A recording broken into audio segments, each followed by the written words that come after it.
ٹھیک ہے چھوڑ دو. عید کی اذان کہاں منع ہے؟ اب تو کچھ بھی نہیں ان کے پلے. اے وہی گیا کہ سورج مشرق تو کڈو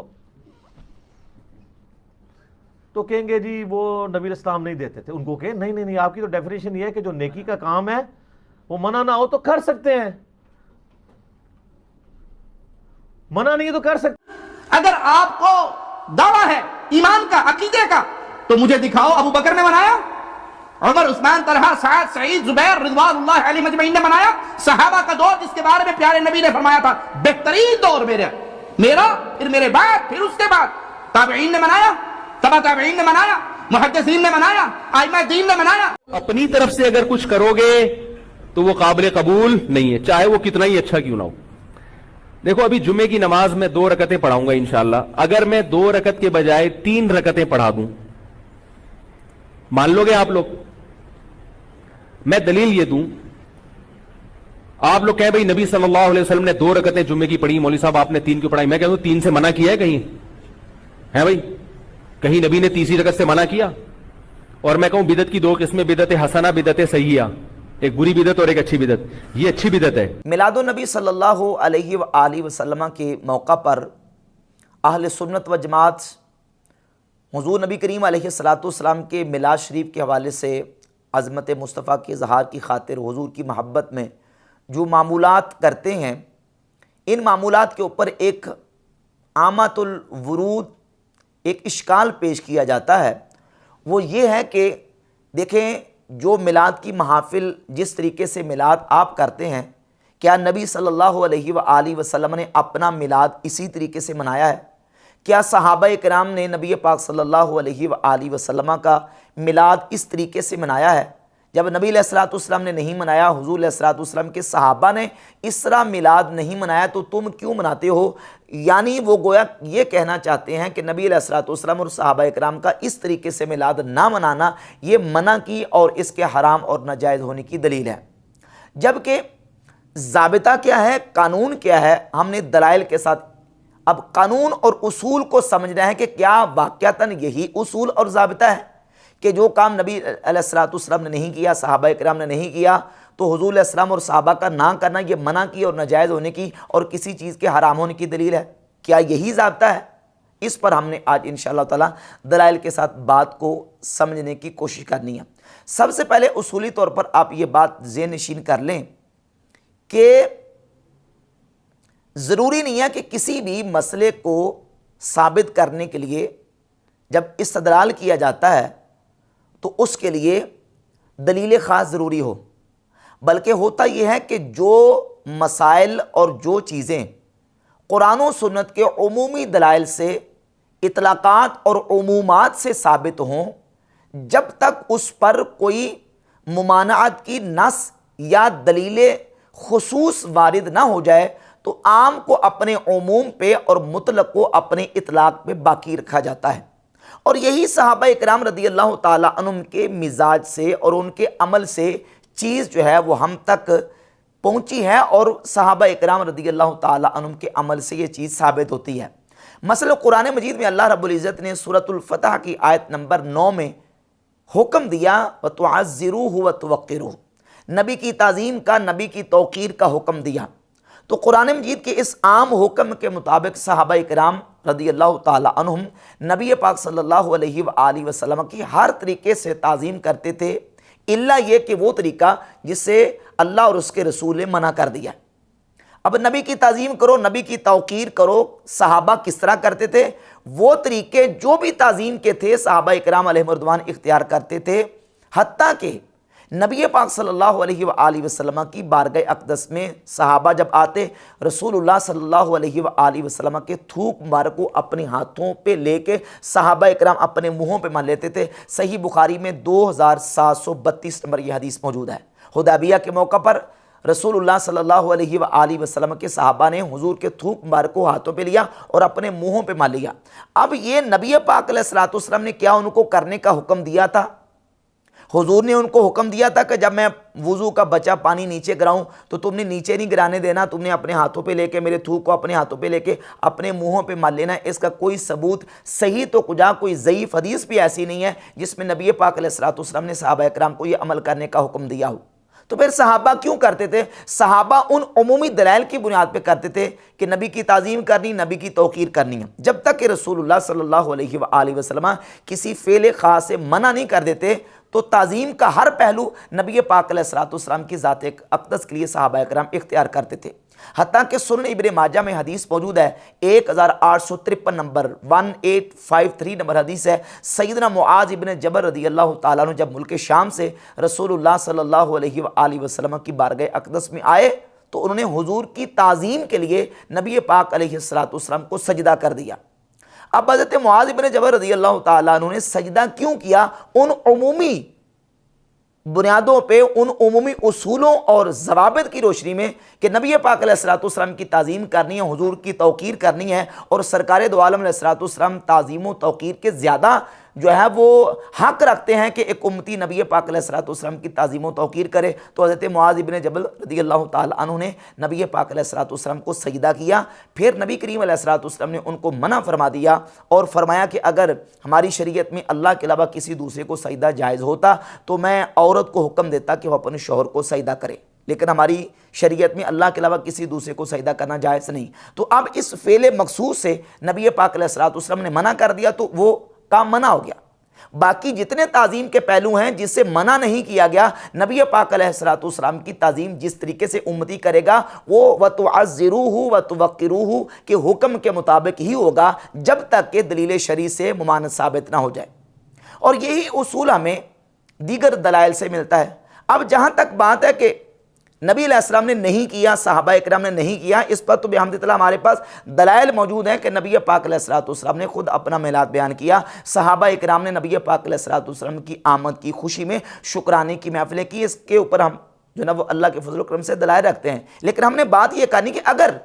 صحابہ نے نام بھی کیا ہو، نبی پاک علیہ الصلوۃ والسلام کی ذات اقدس نے ایک عمل نہ بھی کیا ہو،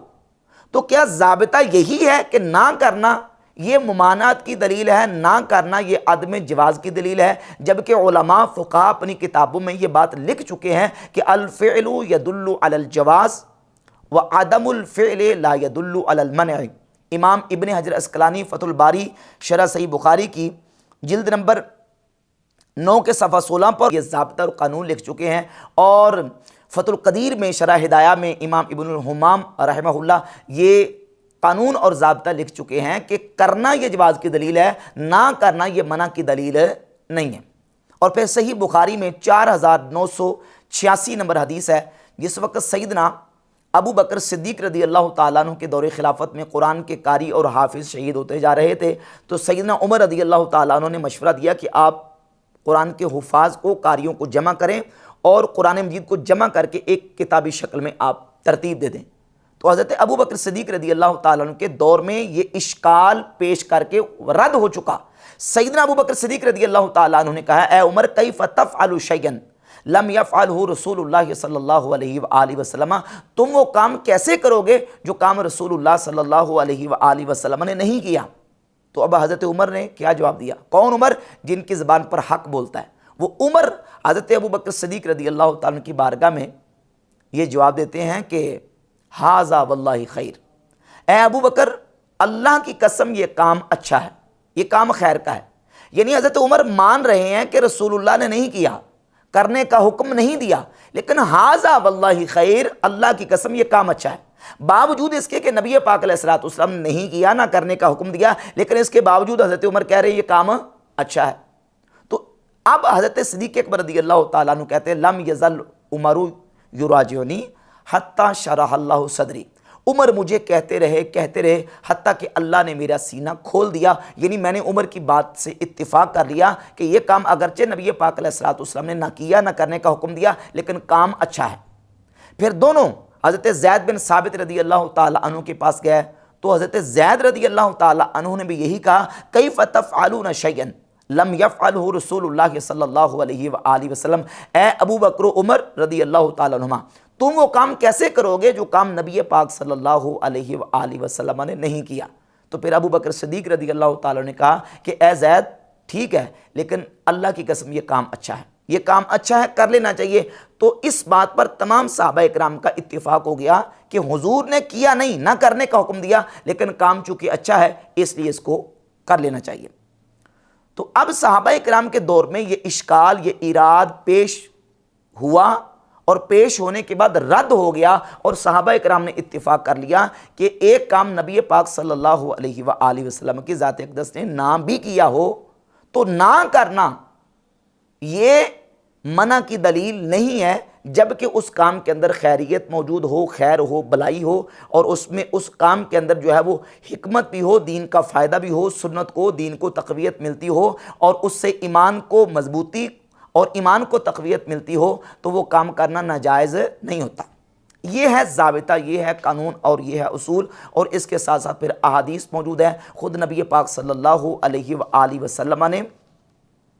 باقاعدہ طور پہ اس بات کی ترغیب ارشاد فرمائی کہ جس نے اسلام میں کسی اچھے کام کو ایجاد کیا۔ صحیح مسلم میں 2351 نمبر حدیث ہے، اور اس حدیث کا پس منظر بھی میں آپ کے سامنے پیش کر دیتا ہوں تاکہ وہ لوگ جو کہتے ہیں یہ پیچھے سے حدیث نہیں پڑھتے، جس طرح مرزا جیلمی کہتا ہے یہ آدھی حدیث پڑھتے ہیں، پچھلا واقعہ بیان نہیں کرتے، اور وہ واقعہ یہ ہے کہ نبی پاک علیہ السلام نے صحابہ کرام کو صدقے کی ترغیب دی۔ ایک صحابی نے صدقہ دینے میں پہل کی، اور وہ اپنا بہت سارا مال نبی پاک علیہ السلام کی بارگاہ اقدس میں لے کے آئے، تو نبی پاک علیہ السلام نے اس موقع پر خوش ہو کے یہ ارشاد فرمایا کہ من سن فی الاسلام سنتا حسنتا فلہ اجرھا، جس نے اسلام میں کسی اچھی سنت کو جاری کیا، یہ مرزا جیلمی کا ترجمہ ہے، جبکہ یہاں سنہ یا سنو کا ترجمہ یہ ہے کہ جس نے اسلام میں کسی اچھے طریقے کو ایجاد کیا،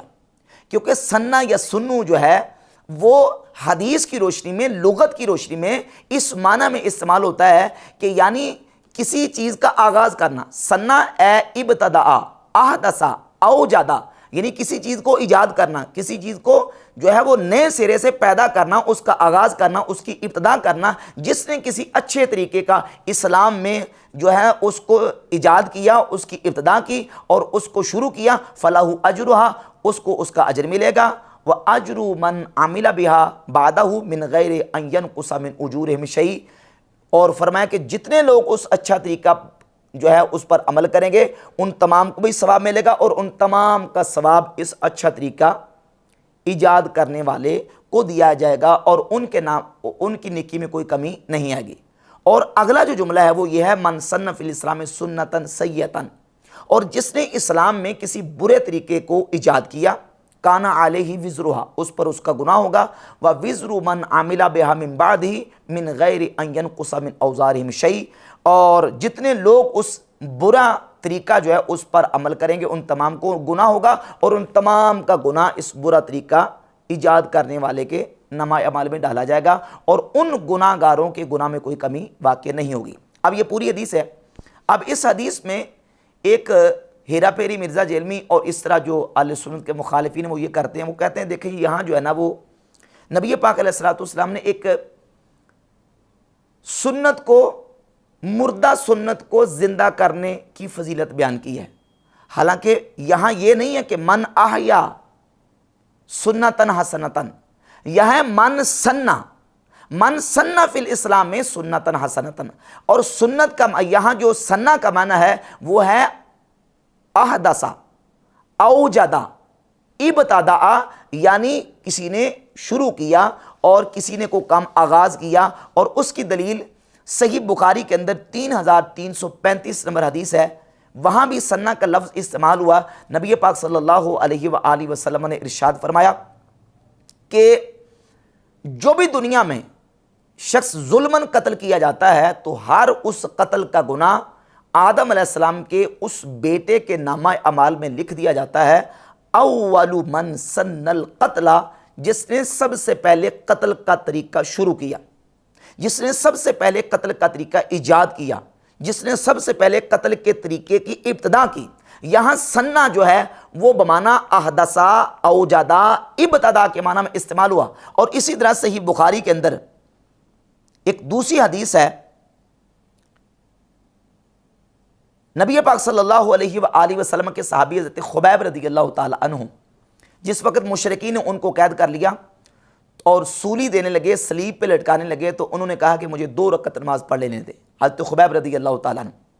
اب سیدنا خبیب رضی اللہ تعالیٰ عنہ نے 2 رکعت جب پڑھنے کا ارادہ کیا اور یہ ان کو کہا کہ مجھے پڑھ لینے دو، یہ جو 2 رکعت پڑھنے کا طریقہ امام بخاری ذکر فرماتے ہیں کہ کانا خبیب ہوا سن الرکعتین لکل امرئ مسلم قتل صبرا، کہ سولی پر لٹکنے سے پہلے یا مظلوماً قتل ہونے سے پہلے 2 رکعت نماز پڑھنے کا طریقہ سب سے پہلے سیدنا خبیب رضی اللہ تعالی عنہ نے ایجاد کیا۔ اب یہاں سنہ کا معنی بھی جو ہے وہ ایجاد کرنے کے معنی میں اور جو ہے وہ احداث کرنے کے معنی میں استعمال ہوا، اور سنن ابی داؤد میں 506 نمبر حدیث ہے، سیدنا معاذ ابن جبل رضی اللہ تعالیٰ عنہ نبی پاک صلی اللہ علیہ وآلہ وسلم کی بہت بڑے جلیل القدر صحابی ہیں، وہ آئے تو نبی پاک علیہ الصلوۃ والسلام نماز پڑھا رہے تھے، کچھ رکعتیں گزر گئی تھیں، یہ حضرت معاذ رضی اللہ تعالیٰ عنہ آئے، ان کی کچھ رکعتیں رہتی تھیں، حضور کے سلام پھیرنے کے بعد انہوں نے کھڑے ہو کے تو اپنی باقی رکعتیں پوری کر لیں، تو نبی پاک علیہ الصلوۃ والسلام نے صحابہ کرام رضی اللہ تعالیٰ عنہم سے فرمایا قد سن لکم معاذ فہکذا فافعلوا، معاذ نے تمہارے لیے آج ایک نیا طریقہ ایجاد کیا ہے، اسی طریقے سے تمہاری رکعتیں رہ گئی ہوں تو تم اسی طریقے سے ایسے کر لیا کرو۔ یہاں بھی سنہ جو ہے وہ کس معنی میں استعمال ہوا؟ ابتدا کرنے کے اور ایجاد کرنے کے معنی میں استعمال ہوا، اور پھر اس حدیث کے اندر جو سیاق و سباق پورا مکمل آپ دیکھ لیں اس سے بھی بالکل واضح ہوتی ہے کہ اسلام میں جس نے اچھا طریقہ ایجاد کیا اس کو اس کا ثواب ملے گا، اور اگلا جملہ یہ ہے من سن فی الاسلام سنتن سیئتن، جس نے اسلام میں کوئی برا طریقہ ایجاد کیا۔ اب مرزا جلمی اور اس طرح کے لوگ وہ کہتے ہیں دیکھیں جی کہ وہاں کس صحابی نے کوئی نیا طریقہ ایجاد کیا تھا؟ وہاں تو صحابی نے صدقہ کیا تھا، اور صدقہ کرنا کوئی نیا طریقہ تو نہیں ہے نا، تو اس کا مطلب یہ ہے کہ یہاں مراد یہ ہے کہ جس نے کسی اچھے طریقے جو پہلے سے اچھا طریقہ ڈکلیئر ہو چکا ہے یا پہلے سے سنت طے ہو چکی ہے اس کو جاری کیا تو اس کو اس کا ثواب ملے گا، جبکہ حقیقت یہ ہے کہ ایسے نہیں ہے، بلکہ یہاں واقعہ خاص ہے، لیکن اس خاص واقعہ پر نبی پاک صلی اللہ علیہ وآلہ وسلم نے ایک عمومی قاعدہ اور ضابطہ بیان کر دیا، ورنہ سوال یہاں یہ ہے کہ اس موقع پر یا اس مجلس میں کون سا صحابی تھا جس صحابی نے کو برا طریقہ ایجاد کیا تھا یا برا طریقہ رائج اور جاری کیا تھا؟ کوئی بھی نہیں، جبکہ نبی پاک علیہ الصلوۃ والسلام نے اس موقع پر یہ فرمایا کہ جس نے اسلام میں کسی برے طریقے کو ایجاد کیا، وہاں تو کسی صحابی نے برا طریقہ ایجاد نہیں کیا، تو حضور نے یہ جو ضابطہ بیان کیا یہ ایک عمومی اور قاعدہ کلیہ کے طور پر یہ ضابطہ بیان فرما دیا کہ من سن فی الاسلام سنتن حسنتن فلہ اجرھا، جس نے اسلام میں کوئی اچھا طریقہ ایجاد کیا اس کو اس کا ثواب ملے گا، ومن سن فی الاسلام سنتن سیئۃ کان علیہ وزرھا، اور جس نے اسلام میں کسی برے طریقے کو ایجاد کیا اس پر اس کا وبال اور اس پر اس کا گناہ ہوگا۔ تو یہ ایک عمومی ضابطہ اور قاعدہ قانون تھا جس کے مطابق یہ بات بالکل واضح ہوتی ہے کہ اگرچہ کام نبی پاک صلی اللہ علیہ وآلہ وسلم کی ذات اقدس نے یا صحابہ کرام رضی اللہ تعالی عنہم نے نہ بھی کیا ہو تو نہ کرنا یہ منع کی دلیل نہیں ہے، بلکہ جو ہے وہ اس سے منع جب تک نہ کیا گیا ہو اس وقت تک ممانعت ثابت نہیں ہو سکتی۔ اب وہ ممانعت کے لیے کون کون سے صیغے ہیں، کون کون سے الفاظ ہیں، وہ ایک پوری تفصیل موجود ہے۔ اب جب ہم یہ کہتے ہیں کہ نہ کرنا یہ منع کی دلیل نہیں ہے تو اس پر کچھ اشکالات اور ارادات پیش کیے جاتے ہیں۔ وہ کہتے ہیں دیکھیں جی آپ یہ کہتے ہیں کہ منع نہیں ہے تو جائز ہے، تو پھر آپ اس طرح کریں مغرب کی نماز کے 3 فرض ہیں تو آپ 4 پڑھ لیا کریں، کیونکہ منع نہیں ہے تو لہٰذا 4 پڑھنا بھی جائز ہے۔ آپ 1 رکعت میں 2 سجدے کرتے ہیں 3 سجدے کر لیا کریں کیونکہ منع نہیں ہے۔ آپ قیام میں قرات کرتے ہیں آپ رکوع میں بھی قرات کر لیا کریں کیونکہ منع نہیں ہے تو جائز ہے۔ تو اس کا جواب یہ ہے کہ یہ منع ہے۔ منع کس طرح؟ منع اس طرح کہ ہر وہ کام جو سنت طریقے کو تبدیل کر دے، سنت طریقہ اس سے چینج ہو جائے اور سنت ختم کر کے اس میں چینجنگ اور تبدیلی واقع ہو جائے تو وہ کام کرنا بدعت اور گناہ کہلاتا ہے، وہ کام کرنا جائز نہیں ہے۔ اب جب ہم شریعت کے احکامات کو دیکھتے ہیں جہاں 2 4 5 10 15 کسی بھی چیز کا فگر بیان کر دیا گیا، اس کا باقاعدہ سے عدد بیان کر دیا گیا، تو عدد جو ہے یہ معلوم و متعین گنتی کے لیے استعمال ہوتا ہے۔ جب ہم 2 کہتے ہیں تو مراد 1 کے بعد اور 3 سے پہلے، اور جب 3 کہتے ہیں تو مراد 2 کے بعد اور 4 سے پہلے۔ 3 جو ہے اس کا اطلاق 3 ہی پر ہوتا ہے، اگر 2 ہوگا تو تب بھی 3 ہی ہوگا، اور اگر 4 ہو جائے گا تو تب بھی 3 باقی نہیں رہے گا، تو سنت باقی نہیں رہے گی۔ اب ہم جب دیکھتے ہیں نماز کی رکعات کو یا سجدوں کو، تو ایک رکعت میں شریعت نے جو مشروع سجدے کیے ہیں وہ 2 ہیں۔ اگر ہم 3 کریں گے تو پھر بھی 2 نہیں رہیں گے، اور اگر ہم 3 رکعات کی جگہ پہ 4 رکعتیں پڑھیں گے تو تب بھی وہ 3 باقی نہیں رہیں گے۔ اگر 2 پڑھیں گے تب بھی 3 ہی، اور اگر 4 پڑھیں گے تب بھی 3 نہیں رہیں گی۔ تو وہ جو سنت کے مطابق اور مشروع طریقہ ہے وہ باقی نہیں رہے گا، لہذا یہ بدعت بن جائے گی، کیونکہ یہ سنت کو اٹھا دینے والی ہے اور سنت کو تبدیل کر دینے والی ہے۔ اور جہاں تک بات ہے رکوع کے اندر قرات کی، تو وہ اس پر تو باقاعدہ احادیث موجود ہے کہ نبی پاک صلی اللہ علیہ وآلہ وسلم نے رکوع کے اندر قرآن پاک پڑھنے سے منع فرمایا، رکوع کے اندر قرات کرنے سے منع فرمایا، تو یہاں ممانعت ثابت ہے، اس لیے یہ کام اور عمل کرنا جائز نہیں ہے۔ اس اصول کے اوپر ایک اشکال اور پیش کیا جاتا ہے کہ آپ کہتے ہیں کہ منع نہیں ہے تو جائز ہے، تو پھر آپ نماز عید کے لیے اذان بھی پڑھوایا کریں، کیونکہ نماز عید کے لیے اذان پڑھنا منع نہیں ہے، کہیں بھی اس کی ممانعت نہیں ہے، لہذا نماز عید کے لیے اذان بھی پڑھوایا کریں، جبکہ نماز عید کے لیے آپ اذان نہیں پڑھتے، تو اذان کیوں نہیں پڑھتے پھر آپ اذان بھی دلوایا کریں؟ تو اس کا جواب یہ ہے کہ نماز عید کے لیے اذان منع ہے۔ اب اس کا جو نا وہ سوال اس کے اوپر ہوگا کہ منع کہاں لکھا ہے، تو اس کا جواب یہ ہے کہ ہمارے فقہاء نے اصولیین نے ممانعت کے لیے 5 صیغوں کا استعمال کیا ہے کہ جب قرآن و حدیث میں 5 قسم کے صیغے استعمال ہوں تو اس سے ممانعت ثابت ہوتی ہے، کسی چیز کی نہی ثابت ہوتی ہے۔ نمبر 1، جب لفظ لا فعل مضارع مخاطب کے اوپر داخل ہو، اسماء کے اوپر داخل ہو، تو اس سے نہی اور ممانعت ثابت ہوتی ہے۔ نمبر 2،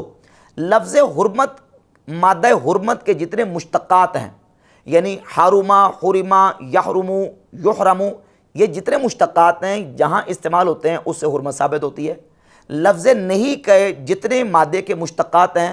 نہا، نہیا، ینہا، ینہا وغیرہ، یہ سارے کے سارے جو اس کے مشتقات ہیں اس سے ممانعت ثابت ہوتی ہے۔ اور اس کے علاوہ جہاں حلت کی نفی کی جائے، کسی چیز کی حلت کی نفی کر دی جائے، وہاں بھی ممانعت ثابت ہوتی ہے۔ اور اسی طریقے سے جہاں تحذیر کا صیغہ استعمال ہوتا ہے وہاں کسی چیز کی ممانعت ثابت ہوتی ہے، اس کی نہی ثابت ہوتی ہے۔ اب جب ہم دیکھتے ہیں کتب احادیث میں بہت ساری احادیث ایسی ہیں کہ جہاں لفظ لا کے ساتھ کسی چیز کی نہی اور ممانعت کو بیان کیا گیا، مثال کے طور پہ صحیح بخاری میں 586 نمبر حدیث ہے، نبی پاک صلی اللہ علیہ وآلہ وسلم نے فرمایا لا صلاۃ بعد الصبح حتی ترتفع الشمس، نماز فجر کے بعد کوئی نماز نہیں حتیٰ کہ سورج نکل آئے، ولا صلاۃ بعد العصر حتی تغیب الشمس، اور نماز عصر کے بعد کوئی نماز نہیں حتیٰ کہ سورج غروب ہو جائے۔ یہاں لا صلاۃ دونوں مقامات پہ استعمال ہوا، صحیح بخاری میں اور صحیح مسلم میں بھی یہ حدیث موجود ہے۔ نبی پاک صلی اللہ علیہ وآلہ وسلم نے اس سے نماز فجر کے بعد اور نماز عصر کے بعد نفلی نماز کی ممانعت بیان فرما دی، اور اس سے نہیں ثابت ہوتی ہے۔ اب ہم جب دیکھتے ہیں نماز عید کے لیے اذان کے مسئلے کو، تو صحیح مسلم میں 2048 نمبر حدیث ہے، سیدنا جابر رضی اللہ تعالیٰ عنہ فرماتے ہیں لا اذانہ للصلاۃ یوم الفطر،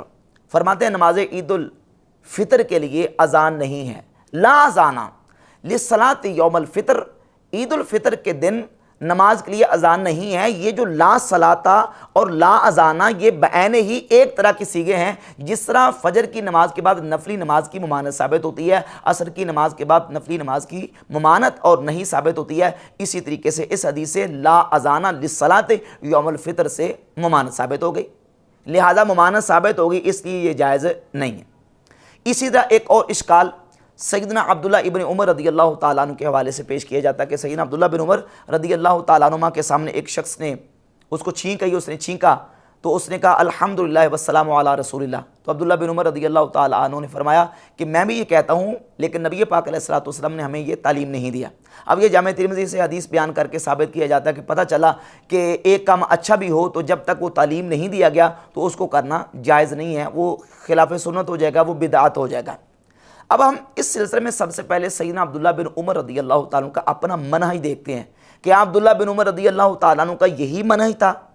کہ وہ دعاؤں میں اور الفاظ میں، دعاؤں کے اندر، دعائے معصورہ اور وظائف کے اندر الفاظ کا اضافہ کرنے کو بدعت قرار دیتے تھے اور اس کو منع اور ناجائز قرار دیتے تھے۔ تو جب کتب احادیث کو ہم کھولتے ہیں تو عبداللہ بن عمر رضی اللہ تعالیٰ عنہ کا خود اپنا منہج یہ ہے کہ وہ خود ادعیہ معصورہ کے اندر اپنی طرف سے الفاظ ایڈ کرنے کو، اضافہ کرنے کو بدعت نہیں سمجھتے تھے، بلکہ وہ خود کرتے تھے، وہ خود یہ کام کرتے تھے۔ سنن ابی داؤد میں 971 نمبر حدیث ہے، عبداللہ بن عمر رضی اللہ تعالیٰ عنہ نبی پاک علیہ الصلوۃ والسلام کا تعلیم کردہ سنت تشہد بیان کرتے ہوئے فرماتے ہیں اشہد لا الہ الا اللہ،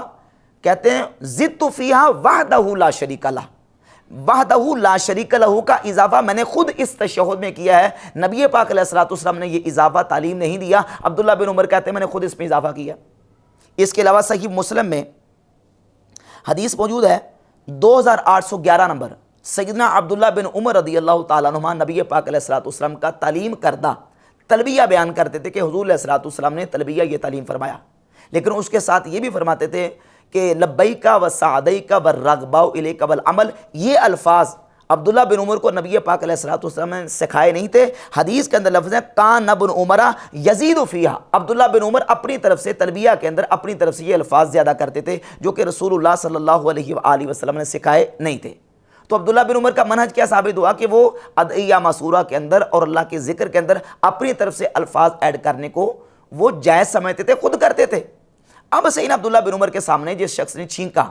تو آپ نے کہا کہ ہمیں نبی پاک علیہ الصلوۃ والسلام نے الحمدللہ کے ساتھ والسلام علی رسول اللہ کے الفاظ تعلیم نہیں دیے، تو یعنی اس سے وہ اس کو بدعت سمجھ رہے تھے۔ کیا یہ جو حدیث ہے یہ حدیث درجہ صحت کو پہنچتی ہے، حدیث صحیح ہے؟ اور اس کی سند کے اوپر جو کیا کلام ہے اس پر کلام کرتے ہوئے امام بہقی نے اپنی کتاب شعب الایمان کی جلد نمبر 7 کے صفحہ 24 اور 25 پر حدیث نمبر 9326، 9325، 26 اور 27 تین سندوں کے ساتھ اس حدیث کو بیان کیا۔ پہلی دو سندیں جو لے کے آئے ہیں ان دو سندوں کے اندر بالکل اس کے الٹ ہے، یہ جامع ترمذی کی روایت ہے اس کے الٹ ہے، اور اس میں یہ ہے کہ عبداللہ بن عمر کے سامنے اس نے چھینکا اور الحمدللہ کے ساتھ والسلام علی رسول اللہ نہیں کہا، تو آپ نے فرمایا کہ تم نے نبی پاک علیہ الصلوۃ والسلام پہ سلام کیوں نہیں پڑھا؟